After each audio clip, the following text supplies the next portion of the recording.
الحمدللہ درس قرآن کی یہ نشست نمبر 314 ہے۔ اس سے پہلے سورہ الزمر کی آیت نمبر 55 تک درس دیا جا چکا ہے۔ آج انشاءاللہ تعالی سورہ الزمر کی آیت نمبر 56 سے درس کا آغاز ہوگا۔ یہ سورہ الزمر کا چھٹا رکوع ہے۔ اس میں اللہ رب العزت کا ارشاد پاک ہے: اعوذ باللہ من الشیطان الرجیم، بسم اللہ الرحمن الرحیم۔ ان تقول نفس یا حسرتا علی ما فرطت فی جنب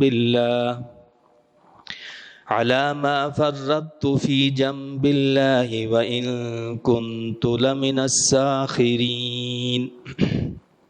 اس وقت کوئی شخص یہ کہنے لگے: صد حیف ان کوتاہیوں پر جو مجھ سے سرزد ہوئیں اللہ تعالیٰ کے بارے میں، اور میں تو تمسخر اڑانے والوں سے تھا۔ تو ہماری بات یہ چل رہی تھی کہ اللہ تعالیٰ نے قرآن میں فرمایا کہ پیروی کرو عمدہ کلام کی، یعنی قرآن کی، جو اتارا گیا ہے تمہاری طرف تمہارے رب کے پاس سے۔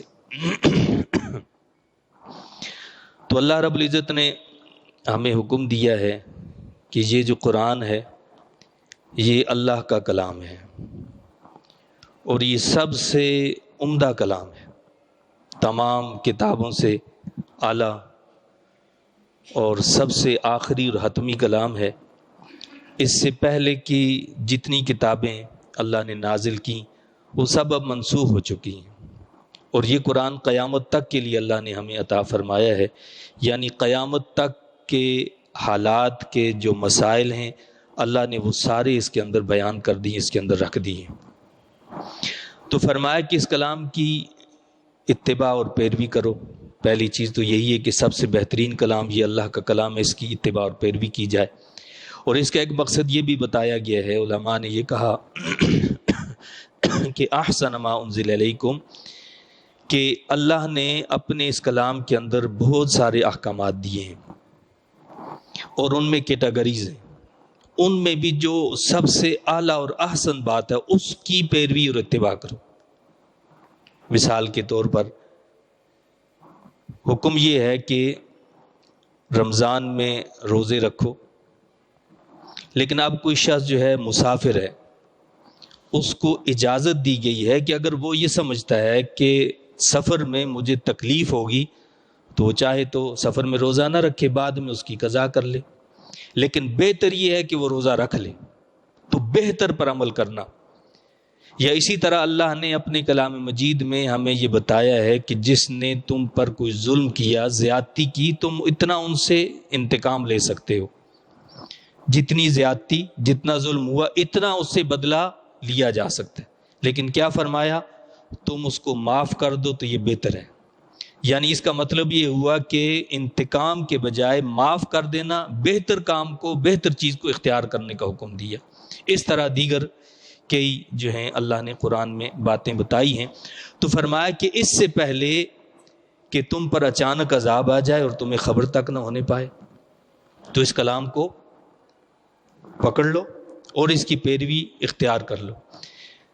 فرمایا کہ جب اچانک عذاب آ جائے گا اور انسان اس دنیا سے اٹھ جائے گا، چلا جائے گا، تو پھر اس کے لیے سوائے حسرت اور افسوس کہ اس کے پاس کچھ بھی نہیں ہوگا۔ اس وقت کوئی شخص یہ کہنے لگے: صد حیف، افسوس ان کوتاہیوں پر جو مجھ سے سرزد ہوئیں اللہ کے بارے میں، اور میں تو تمسخر اڑانے والوں سے تھا۔ یعنی پھر تو کہے گا کہ افسوس کہ میں نے اللہ کے احکامات کی تعمیل نہیں کی، اللہ کے کلام مجید کی تعمیل نہیں کی، اس کے احکامات کو نہیں مانا، بلکہ میں تو اس کا مذاق اڑایا کرتا تھا۔ بھائی جو دین پر عمل کرنے والا ہے کوئی، تو اس کا مذاق اڑاؤ۔ ٹوپی والا، داڑھی والا، پردے والی کوئی خاتون، یا اسی طرح سنت کے مطابق کوئی کام کرنے والا، تو بعض مرتبہ اپنے آپ کو مسلمان کہلانے والے لوگ بھی اس کا مذاق اڑاتے ہیں۔ غیر نے تو مذاق اڑانا ہی ہے، جو مسلم نہیں ہے، جو غیر مسلم ہے، اس نے تو مذاق اڑانا ہے۔ تو وہ لوگ جو اپنے آپ کو مسلمان کہتے ہیں بعض مرتبہ وہ بھی کیا کرتے ہیں؟ مذاق اڑاتے ہیں. تو کیا فرمایا کہ پھر کیا کہیں گے؟ وَإِن كُنتُ لَمِنَ السَّاخِرِينَ، میں تو تمسخر اڑانے والوں سے تھا. او تقول لو ان اللہ ہدانی لکنت من المتقین، یا یہ کہے کہ اگر اللہ تعالیٰ مجھے ہدایت دے دیتا تو میں ہو جاتا پرہیزگاروں میں سے. یعنی اللہ تعالیٰ نے جتنے بھی دلائل ہیں، ایویڈنس ہیں، وہ پورے مکمل کیے ہیں. اللہ نے کمپلیٹ سارے معاملات کیے ہیں. فرمایا کہ اس وقت کے آنے سے پہلے یہ ساری باتیں بتائی جا رہی ہیں کہ کل ایسا نہ ہو کہ تم یہ کہو کہ جی مجھے جو ہے ایسا ہوا کہ مجھے ہدایت نہیں ملی. ہدایت تو تمہیں اللہ نے دے دی، اللہ نے قرآن دے دیا. اب یہ تمہارا کام تھا کہ تم اس کی اتباع اور پیروی کرتے. تو پھر کہیں ایسا نہ ہو کہ وہ کہے کہ اللہ تعالیٰ مجھے ہدایت دے دیتا تو میں ہو جاتا پرہیزگاروں میں سے. او تقول حین تری العذاب لو ان لی کرۃ فاکون من المحسنین، یا یہ کہنے لگے جب عذاب دیکھے کاش مجھے ایک بار پھر موقع دیا جائے تو میں نیکوکاروں میں سے ہو جاؤں گا. تو اللہ نے بتا دی ہے بھائی یہ آخری موقع ہے، یہ حتمی موقع ہے، اس کے بعد کوئی موقع نہیں دیا جائے گا. یہی موقع ہے. اس سے جس نے فائدہ اٹھا لیا، اور جس نے اس موقع سے اس وقت سے فائدہ نہ اٹھایا وہ کبھی فائدہ حاصل نہیں کر سکتا. تو کہیں ایسا نہ ہو کہ تم حسرت کرنے لگو، افسوس کرنے لگو کہ کاش مجھے دوبارہ بھیج دیا جائے. اس دنیا میں ہمیں کتنی مرتبہ اللہ تعالیٰ نے بھیج دیا. ہم ایسے بیمار ہو جاتے ہیں کہ ہمیں پتہ لگتا ہے کہ جی آج میں مر گیا، بس ختم، اور اللہ پھر ہمیں بھیج دیتا ہے. ہم پھر صحیح ہو جاتے ہیں، تندرست ہو جاتے ہیں. پھر کون اللہ کون ہم جانتے ہی نہیں اللہ کو، نعوذ باللہ. تو اللہ تعالیٰ نے تو دنیا میں بار بار مواقع عطا فرمائے، اور یہ مواقع اسی لیے دیے ہیں تاکہ ہم سدھر جائیں، ہم سنبھل جائیں اور اللہ کی پیروی اختیار کر لیں، اس کے احکامات کو مانیں. بلا قد جاءتک آیاتی فکذبت بها واستکبرت وکنت من الکافرین. ہاں آئی تھیں تیرے پاس میری آیتیں. اللہ کیا فرمائے گا اس دن قیامت کے دن؟ فرمائے گا ہاں آئی تھیں تیرے پاس میری آیتیں، فکذبت بها تو نے تم کو جھٹلا دیا، واستکبرت تو گھمنڈ کرتا رہا. میری آیات میرے احکامات تمہارے پاس آئے تھے، تم نے میری باتوں کو مانا ہی نہیں، بلکہ تم گھمنڈ کرنے لگے، تکبر کرنے لگے. اللہ کے حکم کی تعمیل میں تم تکبر کرنے لگے کہ نہیں جی ہم اللہ کے حکم کو کیوں مانیں، یہ جی مرد عورت کا پارٹیشن کیوں کریں، جی ہم نہیں مانتے اس کو. اللہ تو کہہ رہا ہے کہ وَاسْتَكْبَرْتَ، اس دن کہا جائے گا تو نے تو گھمنڈ کیا تھا، تو بڑا تکبر کیا کرتا تھا، آج ہی کیا باتیں کرتا ہے. وَكُنْتَ مِنَ الْكَافِرِينَ، اور تو کفر کرنے والوں میں سے تھا. تو نے تو انکار کر دیا میرے احکامات کا، میری تعلیمات کا، میرے نبی صلی اللہ علیہ وسلم کے ارشادات کا انکار کر دیا تو نے. وَيَوْمَ الْقِيَامَةِ تَرَى الَّذِينَ كَذَبُوا عَلَى اللَّهِ وُجُوهُهُمْ مُسْوَدَّةٌ، اور روز قیامت آپ دیکھیں گے انہیں جو اللہ پر جھوٹ باندھتے تھے اس حال میں کہ ان کے چہرے سیاہ ہوں گے. دنیا میں انسان بیمار ہو جائے، تکلیف ہو جائے تو بعض اوقات کیا ہوتا ہے کہ چہرے سے آدمی کا پتہ چل جاتا ہے کہ یار یہ بیمار ہے، اس کے آثار سے پتہ چل جاتا ہے کہ یہ بیمار ہے، اس کی علامات سے معلوم ہو جاتا ہے کہ یہ بیمار ہے، اس کو کوئی تکلیف ہے، کوئی معاملہ ہے.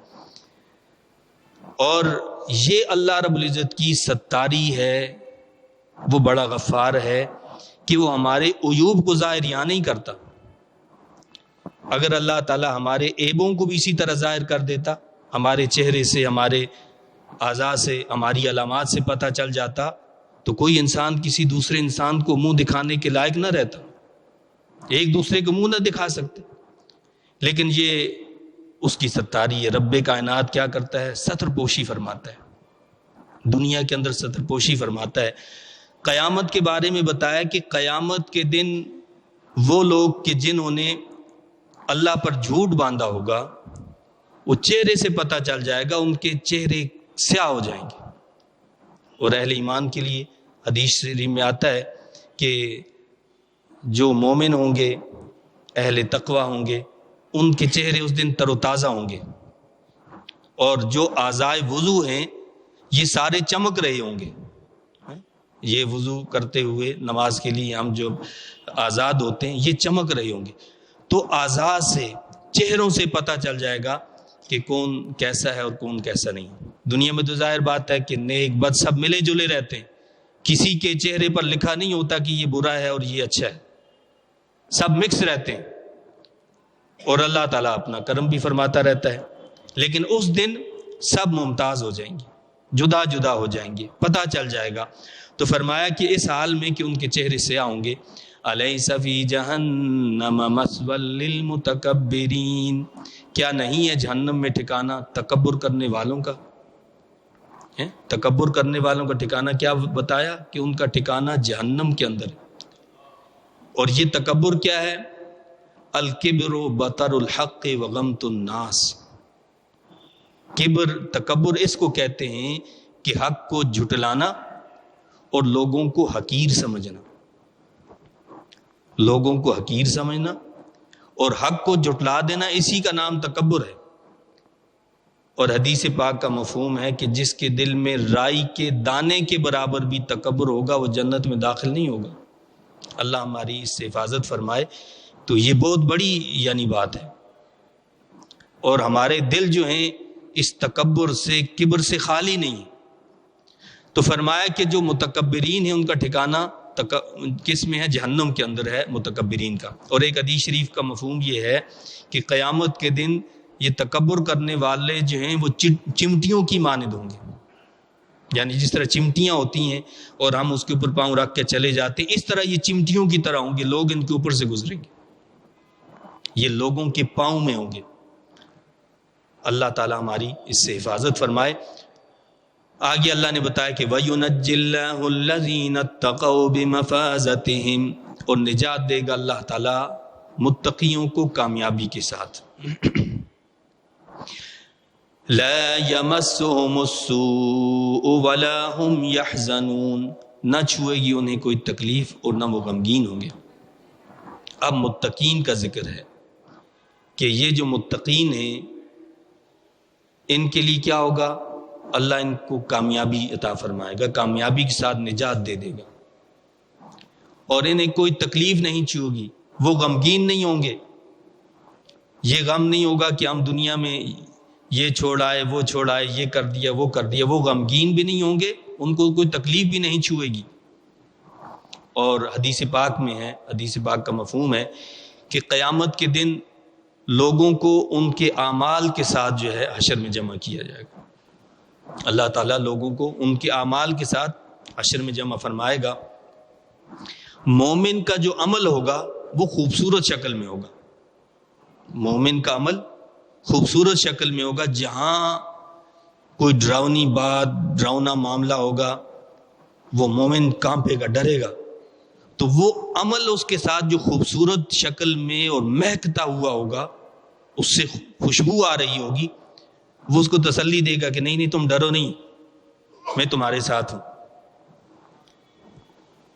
جو ہمارا عمل ہوگا، اچھا عمل، نیک عمل، وہ کیا ہوگا؟ مجسم شکل میں ہوگا، خوبصورت شکل میں ساتھ میں ہوگا، وہ اس کو تسلی دے گا کہ گھبراؤ نہیں، تمہارے لیے یہ نہیں ہے۔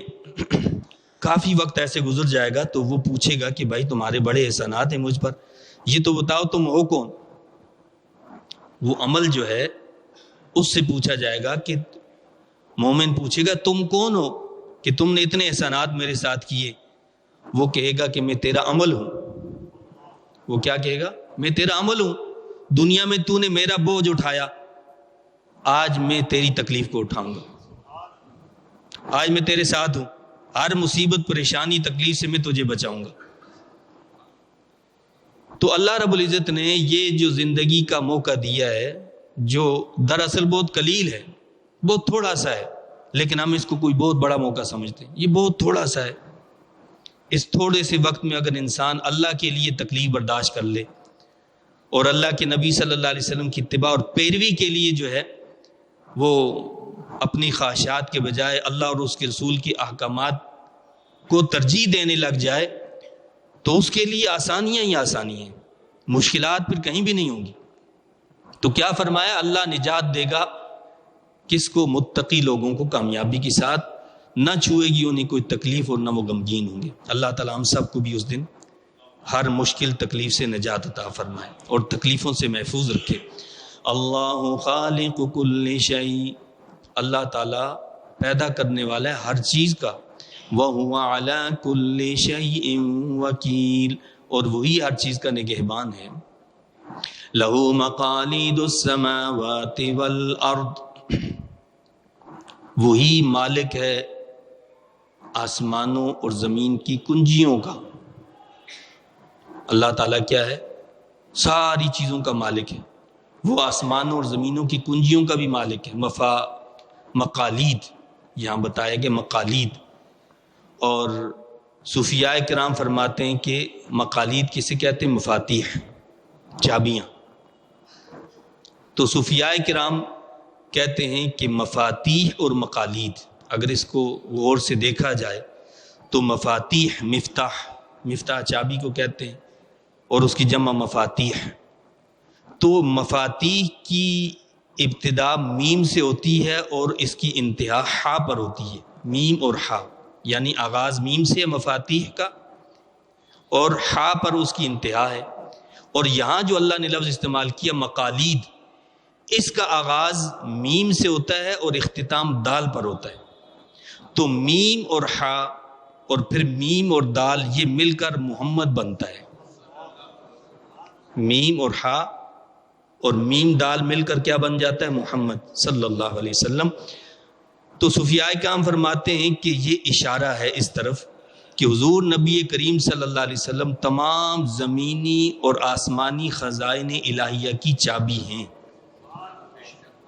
حضور علیہ السلام زمین و آسمان کی تمام جو خزانے ہیں اللہ رب العزت کے، ان سب کی چابی حضور علیہ السلام کی ذات مقدس ہے۔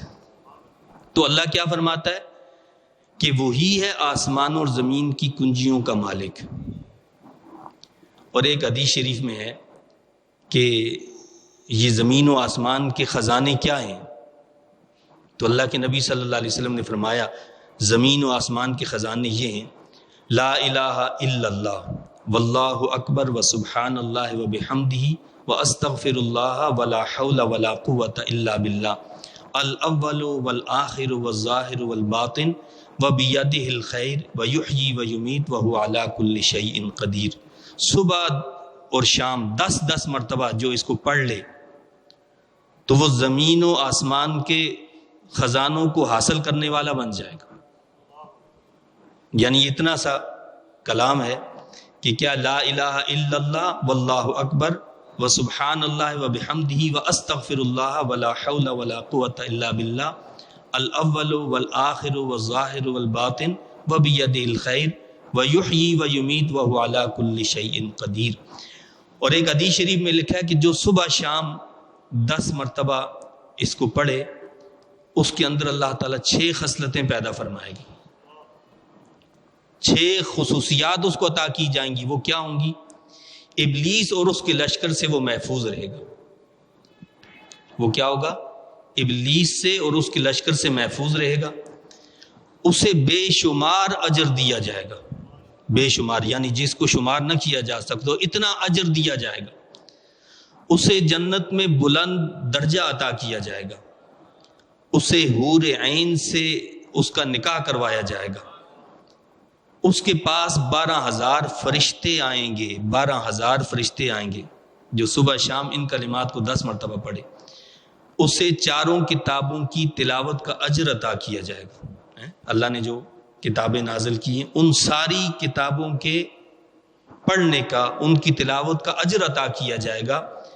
اور بتایا یہ گیا ہے کہ اس شخص کو مقبول حج اور عمرہ کا ثواب بھی دیا جائے گا، مقبول حج اور عمرے کا ثواب بھی دیا جائے گا۔ اگر اسی دن مر جائے تو اس کے لیے شہادت لکھی جائے گی۔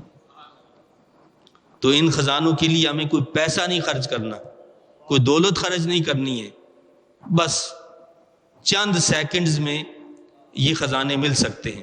لیکن یہ خزانے حاصل کرنے کی کوشش ظاہر ہے وہی کرے گا جس کو اس خزانے کی اہمیت کا پتہ ہوگا، قدر کا پتہ ہوگا، تو وہ اس کے لیے وقت دے گا۔ جس کو اس کی اہمیت پتہ نہیں ہوگی، جس کو پتہ ہے کہ ڈالر بڑی چیز ہے، اس نے اس کے پیچھے نہیں آنا ہے، اس نے ڈالر کے پیچھے بھاگنا ہے، یورو کے پیچھے بھاگنا ہے، اس کی طرف نہیں آنا۔ اور جس کو پتہ ہے کہ سب سے بڑی دولت یہ ہے، وہ پیسے کو، ڈالر کو چھوڑ کے وہ اس کی طرف آئے گا کہ مجھے یہ خزانہ مل جائے، اس لیے کہ یہ طویل زندگی ہے جو کبھی ختم ہونے والی نہیں ہے، وہاں میری راحت اور آسانی ہو جائے۔ تو اللہ نے فرمایا کہ وہی ہے مالک آسمان اور زمین کی کنجیوں کا۔ والذین کفروا بآیات اللہ اولئک هم الخاسرون، اور جو لوگ انکار کرتے ہیں اللہ کی آیتوں کا وہی لوگ خسارے میں ہیں۔ جو اللہ کی آیتوں کا انکار کرتے ہیں، اللہ کی آیتوں کا انکار کیا ہے؟ اللہ نے اپنا کلام ہمارے پاس بھیجا ہے، اپنا قانون دیا ہمیں، اور ہم اللہ کے قانون کو ماننے کے لیے تیار نہیں ہیں۔ تو اللہ تو بتا رہا ہے کہ میرے قانون کو جو نہیں مانے گا اولئک هم الخاسرون، وہ خسارے میں رہے گا، وہ دیوالیہ ہو جائے گا، وہ لوگوں کے سامنے ہاتھ پھیلائے گا، وہ دنیا کے ایک ایک فرد کے پاس، دنیا کے ایک ایک ملک کے پاس بھیک مانگتا رہے گا۔ قرآن نے واضح اعلان کیا ہے۔ آج ہماری جو صورتحال ہے وہ کیا ہے؟ قرآن نے واضح کی ہے کہ ہم نے قرآن کے قانون کا انکار کر دیا۔ اور حیرت کی بات آپ یہ دیکھیں، یہ پاکستان اسلام کے نام پر بنا۔ آپ کے شہر کراچی کے اندر ایک جو ہے اپیل کی گئی، عدالت میں ایک اپیل دائر کی گئی کہ جی قرآن کو ہماری تعلیم کا حصہ بنایا جائے، جز بنایا جائے۔ آپ کی عدالت کے بے دین جو ججز ہیں انہوں نے آپ کو پتہ کیا فیصلہ دیا؟ پچھلے دنوں کی بات ہے، میرے خیال میں 1 مہینہ بھی شاید نہیں ہوا، تو ایک جج نے ریمارکس دیے کہ جی ہم کسی پر مسلط نہیں کر سکتے۔ بغیرت انسان، تجھے اتنی شرم نہیں آتی کہ ایک انگریزی کو تو تم نے ہم پر مسلط کیا ہے، ہم نہیں چاہتے انگریزی پڑھنا، ہم تو چاہتے قرآن پڑھنا، اور تم کہتے ہو کہ ہم کسی پر قرآن کو مسلط نہیں کر سکتے۔ یہی وجہ ہے ہماری ذلت کی اور ہماری رسوائی کی۔ اور قرآن نے اعلان کیا ومن اعرض عن ذکری، جس نے میرے ذکر سے اعراض کر لیا، منہ پھیر لیا، میرے قرآن سے اعراض کر لیا، منہ پھیر لیا، فإن له ومن اعرض عن ذکری فإن له معیشۃ ضنکا، اللہ فرماتا اس کی معیشت کو میں تنگ کر دوں گا، اس کی زندگی کو تنگ کر دوں گا، نہ آٹا ملے گا، نہ دالیں ملیں گے، نہ گھی ملے گا، نہ یہ ملے گا، نہ وہ ملے گا، ہر چیز کے لیے ترس رہے ہوں گے لوگ۔ کیوں کہ تم نے میری کتاب سے منہ موڑا ہے، تم نے میرے قانون سے منہ موڑا ہے، تم نے میرے نبی کی احکامات سے منہ موڑا ہے، تو تمہاری زندگی بھی تنگ کر کے رکھوں گا۔ لیکن ہم ابھی بھی ہوش میں آنے والے نہیں ہیں، ہم ابھی بھی سدھرنے والے نہیں ہیں، ہم ابھی بھی سمجھنے والے نہیں ہیں۔ قرآن بار بار کہہ رہا ہے، اور اللہ تعالیٰ واضح باتیں کہہ رہے ہیں، یعنی ڈھکی چھپی بات نہیں کہہ رہا اللہ تعالیٰ، اللہ تو بالکل واضح کہہ رہا ہے۔ جس نے میرے قانون کا انکار کر دیا تو اس کے لیے کیا ہے؟ اولئک هم الخاسرون، وہ لوگ خسارے میں رہنے والے ہیں۔ یہ جو ہم کہتے ہیں کہ جی آج ہی ہمارے جو مدد کر دے گا، کل وہ کر دے گا اور ہمارا ملک چل پڑے گا، نہیں چل سکتا، نہیں چل سکتا جب تک ہم اس خالق کی طرف نہیں پلٹیں گے، اس مالک کی طرف نہیں پلٹیں گے جو کیا ہے؟ خالق کل شیء، ہر شے کا خالق ہے، تو ہمارے حالات درست ہونے والے نہیں ہیں۔ یہ تو استعمار کے حربے ہیں، یہ وہ جال ہیں، یہ IMF، یہ ورلڈ بینک، یہ وہ جال یہودی جال ہیں جو اپنے جالوں کے اندر شکنجے میں جکڑتے ہیں لوگوں کو، ملکوں کو، قوموں کو۔ ہمیں جکڑ لیا گیا ہے۔ پہلے جو حکومت گزری انہوں نے اسی طرح ہمیں ان کے جالے میں ڈال دیا۔ اسٹیٹ بینک کے اندر ایک ایسے شخص کو گورنر بنا دیا جو ان کا بندہ، اور ہم نے سمجھا کہ شاید یہ پیچھے آنے والے PDM شاید یہ اس ملک کو نکال دیں، انہوں نے مزید اسی جالے کے اندر گھسا دیا۔ سمجھ لیں، یاد رکھیں کہ جو IMF اور ورلڈ بینک کے چکروں میں اور دنیا کے ان چکروں میں آیا، آپ یہ مت سمجھیں کہ وہ آپ کے ملک کے ساتھ مخلص ہے، چاہے اس میں مولوی ہو یا غیر مولوی ہو، کوئی بھی ہو، وہ آپ کے ساتھ مخلص نہیں ہے۔ مخلص وہ ہوگا جو اپنے تن کے کپڑے تو بیچ دے گا لیکن ملک کے لیے قرضہ نہیں لے گا، قرضہ خود دیں گے، خود دینا. ان کے بینکوں کے اندر بھرے پڑے نہیں ہیں کیا مال پیسہ، باہر کے ملکوں کے اندر رکھا ہوا ہے، پاکستان میں رکھا بھی نہیں ہے. وہ خزانہ آپ لاؤ نا، ٹھیک ہے آپ ملک کو قرضہ دے دو. یہ سود پر قرضہ کیوں لیا جا رہا ہے؟ سود پر سود. آپ سود ہی نہیں ادا کر پاتے تو قرضہ کیا ادا کریں؟ اور انسان اگر کسی سے قرضہ لے گا تو پھر تو اس کی باتوں کو بھی ماننا ہے، اس کے حکموں کو بھی ماننا ہے، اس کے سامنے تو سر جھکا کر رکھنا ہے، اس کے سامنے آپ سر اٹھا کر نہیں چل سکتے، اس کی آنکھوں میں آنکھیں نہیں ڈال سکتے. اور یہی یہودیوں کی سازش ہے، استعماری قوتوں کی یہی سازش ہے. وہ ان چیزوں کے اندر جکڑنے کے بعد ہمیں ختم کرنا چاہتے ہیں، ہم پر قبضہ کرنا چاہتے ہیں. دیوالیہ تو ہم ہو چکے ہیں، دیوالیہ ہو چکے ہیں اب، لیکن اب بھی ہم اسی ڈالر کے پیچھے بھاگے جا رہے ہیں. بھائی آپ کو پتہ ہے کہ آپ کے ہاتھ سے ڈالر نکل چکا ہے، آپ ختم کر دو، اعلان کر دو ہمیں ڈالر کی ضرورت نہیں، ہم ڈالر سے نہیں کریں گے، ہم اپنے روپے سے کاروبار کریں گے، ہم اپنے روپے سے کاروبار کریں گے. دیوالیہ ہیں ہم پہلے سے، چلو کوئی بات نہیں ہے، لیکن ہماری اپنی کرنسی تو پھر آہستہ آہستہ مستحکم ہوگی نا. لیکن ہم اسی کے پیچھے دوڑتے رہیں گے تو بس ہمارا حال اس سے بھی برا ہوتا رہے گا. اللہ تعالیٰ ہماری حفاظت فرمائے. تو اللہ فرماتا ہے کہ جس نے میری کیا کیا، آیتوں کا انکار کیا، میرے قانون کا انکار کر دیا، اولئک هم الخاسرون، وہ خسارے میں رہنے والے. قل افغیر اللہ تأمرونی اعبد ایھا الجاہلون، آپ فرمائیے اے جاہلو، کیا تم مجھے حکم دیتے ہو کہ اللہ کے سوا کسی اور کی عبادت کرو؟ مشرکین حضور علیہ السلام کے پاس آتے تھے کہ جی نہیں جی آپ جو ہے نا بس ہمارے معبودوں کو مان لیں، کچھ تو مانیں ہماری، ہم آپ کے معبود کی مان لیں گے، آپ ہمارے معبودوں کی تو مانیں. اللہ نے فرمایا محبوب آپ فرمائے اے جاہلو ایھا الجاہلون. جاہل کسے کہتے ہیں؟ جو علم و عقل سے کام نہ لے، جو علم سے اور عقل سے کام نہ لے اس کو جاہل کہا جاتا ہے. جاہل اس کو نہیں کہتے کہ جو پڑھا لکھا نہ ہو، بڑا پڑھا لکھا ہو جی لیکن نہ وہ اپنے علم کو استعمال کرتا ہے نہ عقل کو استعمال کرتا ہے، اسے جاہل کہا جاتا ہے. وہ ضد اور ہٹ درمی پر قائم ہوتا ہے، بس میں نے نہیں ماننی ہے. فرمایا کہ آپ فرمائیے اے جاہلو، کیا تم مجھے حکم دیتے ہو کہ اللہ کے سوا کسی اور کی عبادت کروں؟ وَلَقَدْ أُوحِيَ إِلَيْكَ وَإِلَى الَّذِينَ مِن قَبْلِكَ، اور بے شک وحی کی گئی ہے آپ کی طرف اور ان کی طرف جو آپ سے پہلے تھے. لَإِنْ أَشْرَكْتَ لَيَحْبَطَنَّ عَمَلُكَ وَلَتَكُونَنَّ مِنَ الْخَاسِرِينَ، کہ اگر بفرض محال آپ نے بھی شرک کیا. نبی سے کہا جا رہا ہے، خطاب اگرچہ نبی سے ہے، مراد امت ہے، اصل میں تو ہمیں خطاب ہے، اس لیے کہ نبی تو معصوم عن الخطا ہوتے ہیں، نبی سے تو یہ تصور بھی نہیں کیا جا سکتا کہ وہ شرک کرے. لیکن اللہ نے تاکید کی ہے اور اس کی اہمیت کو واضح کیا کہ یہ کتنا بڑا جرم ہے شرک کرنا. فرمایا کہ اگر بفرض محال آپ نے بھی شرک کیا تو ضائع ہو جائیں گے آپ کے اعمال اور آپ بھی خاسرین میں سے ہو جائیں گے، آپ بھی خاسرین میں سے ہو جائیں گے. اللہ کو چھوڑ کر دوسروں کو اگر اپنا تم نے والی بنا لیا اور اپنا سب کچھ دوسروں کو سمجھنے لگے اور ان کی باتوں پر عمل کرنے لگے تو تمہارے اعمال بھی ضائع ہو جائیں گے. بل اللہ فاعبد وکم من الشاکرین، بلکہ صرف اللہ کی ہی عبادت کیا کرو اور ہو جاؤ شکر گزاروں میں سے. وما قدر اللہ حق قدرہ، اور نہ قدر پہچانی انہوں نے اللہ تعالیٰ کی جس طرح قدر پہچاننے کا حق تھا. اللہ کی قدر کوئی نہیں پہچانا کہ اللہ کتنی اعلیٰ ذات ہے.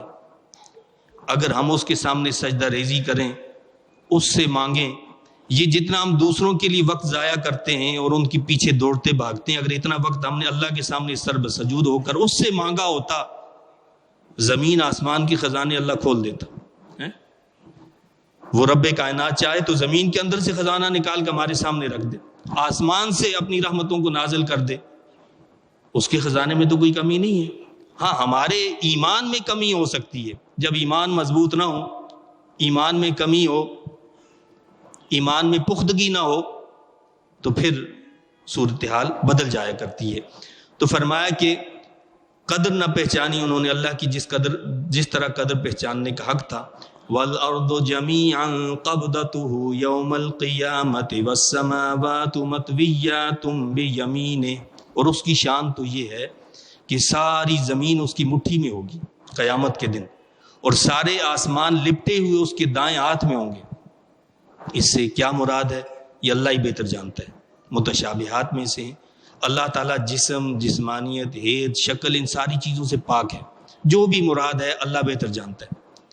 تو مقصد اس کا کیا ہے، یعنی ہم اپنے طور پر اس کا مفہوم اگر کہیں تو وہ یہ ہے کہ کائنات کی ہر شے اس کی مٹھی میں ہے۔ ہم کہتے ہیں نا کہ جی فلاں چیز تو میری مٹھی میں ہے، یعنی میرے اختیار میں ہے، میں جو چاہوں کر سکتا ہوں۔ وہ جو چاہے وہ کر سکتا ہے۔ یہ زمین و آسمان سب اس کی مٹھی میں ہوں گے۔ سبحانہ وتعالی عما یشرکون، پاک ہے وہ ہر عیب سے اور برتر ہے لوگوں کے شرک سے۔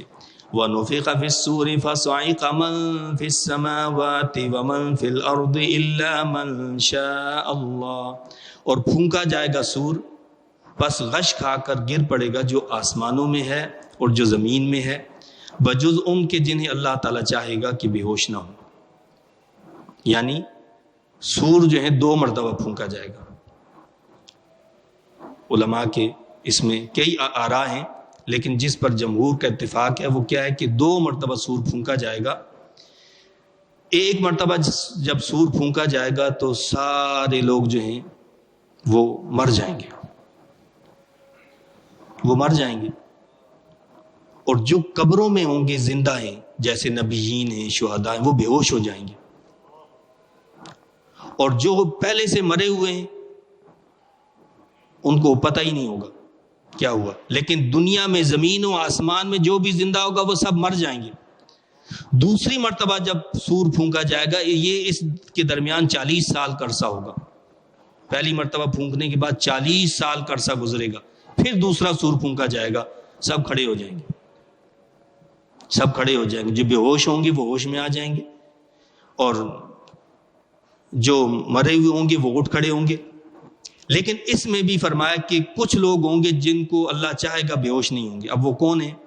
کہا کہ جی وہ جبرائیل ہیں، وہ اسرافیل ہیں، اسرائیل ہیں، میکائیل ہیں علیہ الصلوۃ والسلام، یا حضرت موسیٰ علیہ الصلوۃ والسلام، یا جو بھی مراد ہو، عرش کے جو فرشتے ہیں وہ ہیں۔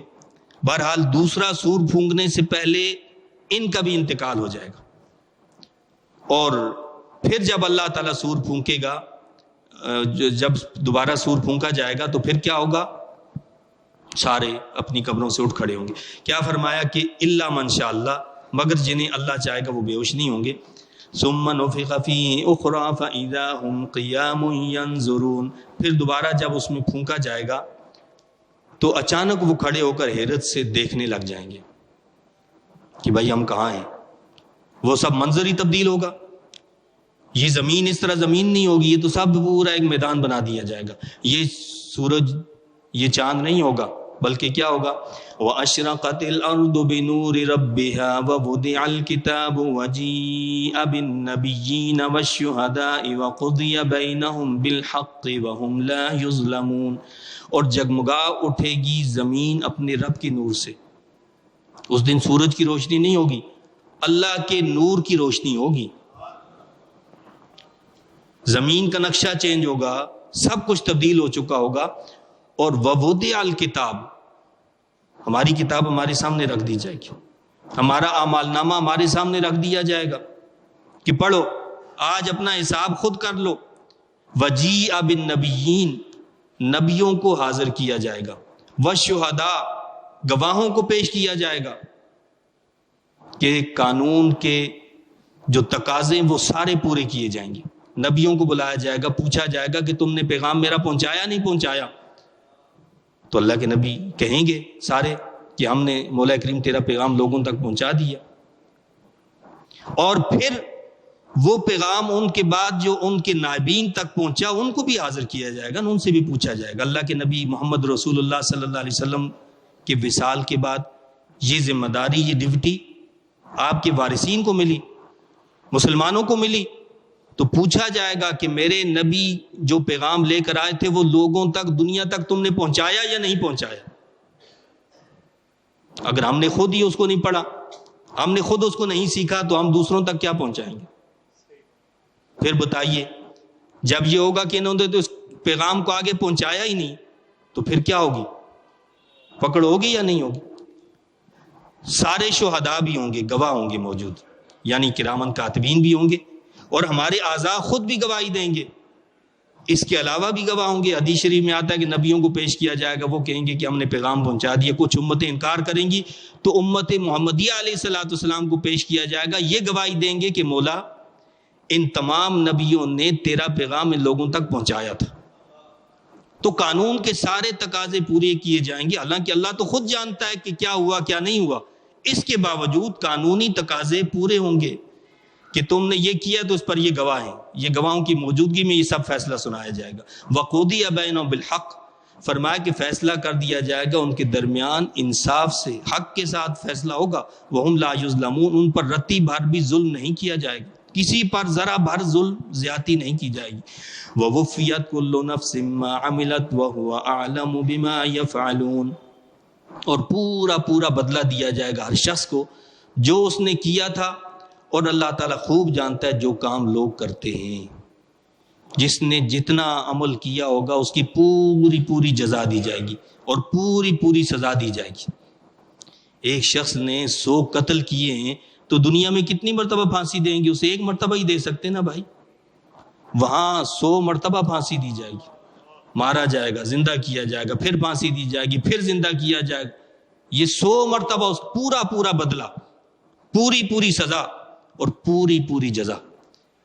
کسی نے ایک نیکی کی ہے تو اس پر 10 نیکیاں کم از کم، اور زیادہ بلا حساب، اللہ جس کو چاہے بے حساب عطا فرما دے۔